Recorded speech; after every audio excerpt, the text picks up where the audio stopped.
नमस्कार दोस्तों, एक बार फिर आप सभी का हमारी आज की इस वीडियो में स्वागत करते हैं। दोस्तों, अगर आप भी अपने जीवन में कुछ नया सीखना चाहते हैं तो हमारी चैनल को सब्सक्राइब जरूर कर लेना। प्यारे दोस्तों, आज की वीडियो में हम जो आपको कहानी बताने वाले हैं वो कहानी बहुत ही ज्ञानवर्धक कहानी होने वाली है। इस कहानी के माध्यम से आप अपने जीवन को बदल सकते हैं। इस कहानी को पूरा देखकर पूरा ज्ञान प्राप्त करें, क्योंकि अधूरी जानकारी, आधा अधूरा ज्ञान हमारे जीवन के लिए घातक साबित हो सकता है। इसी के साथ ही शुरू करते हैं हमारा प्यारा सा वीडियो। राजेश राजस्थान के किसी शहर में रहता था। वह ग्रेजुएट था और वह एक प्राइवेट कंपनी में जॉब भी करता था, पर वह अपनी जिंदगी से खुश नहीं था। हर समय को किसी न किसी समस्या से परेशान रहता था और उसी के बारे में सोचता रहता था। एक बार राजेश के शहर में कुछ दूरी पर एक फकीर बाबा का काफिला रुका हुआ था। शहर में चारों ओर उन्हीं की चर्चा थी। बहुत से लोग अपनी समस्या लेकर उनके पास पहुंचने लगे। राजेश को भी इस बारे में पता चला और उसने भी फकीर बाबा के दर्शन करने का निश्चय किया। छुट्टी के दिन सुबह सुबह ही राजेश उनके काफिले तक पहुंच गया। वहां पर सैकड़ों लोगों की भीड़ जुटी हुई थी। बहुत इंतजार के बाद राजेश का नंबर आया और वह बाबा से बोला, बाबा, मैं अपने जीवन में बहुत दुखी हूँ। हर समय समस्या मुझे घेरी रहती है। कभी ऑफिस की टेंशन रहती है तो कभी घर पर अनबनो हो जाती है और कभी अपने सेहत को लेकर परेशान रहता हूँ।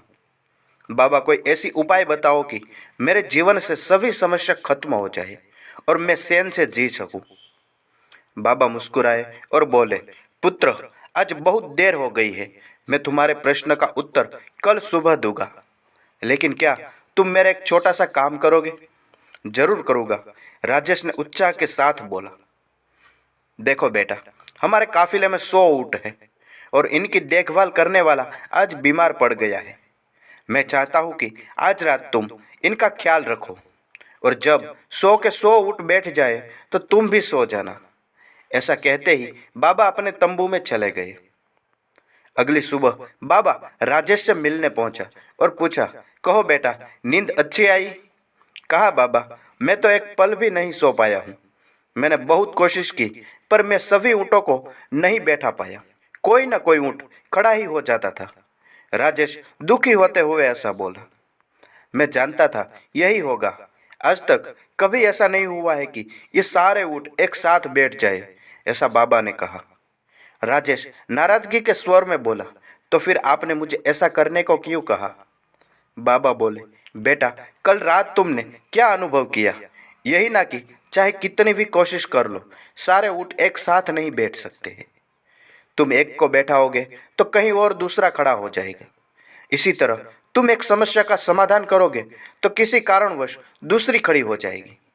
पुत्र, जब तक जीवन है यह समस्या तो बनी रहेगी, कभी कम तो कभी ज्यादा। तो हमें क्या करना चाहिए? राजेश ने ऐसा जिज्ञासावश पूछा।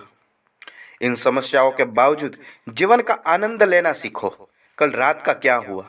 कई ऊँट रात होते होते खुद ही बैठ गए। कई तुमने अपने प्रयास से बैठा दिए, पर बहुत से ऊँट तुम्हारे प्रयास के बाद भी नहीं बैठते थे। और जब बाद में तुमने देखा तो पाया कि तुम्हारे जाने के बाद उनमें से कुछ खुद ही बैठ गए।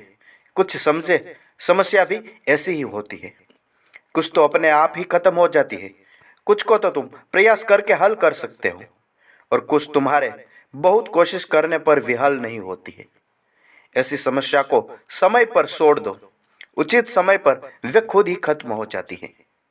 और जैसा कि मैंने पहले कहा, जीवन है तो कुछ समस्याएं रहेगी ही रहेगी। इसका मतलब यह नहीं है कि तुम दिन रात उन्हीं के बारे में सोचते रहो। ऐसा हो तो ऊँटों की देखभाल करने वाला कभी सो नहीं पाता है।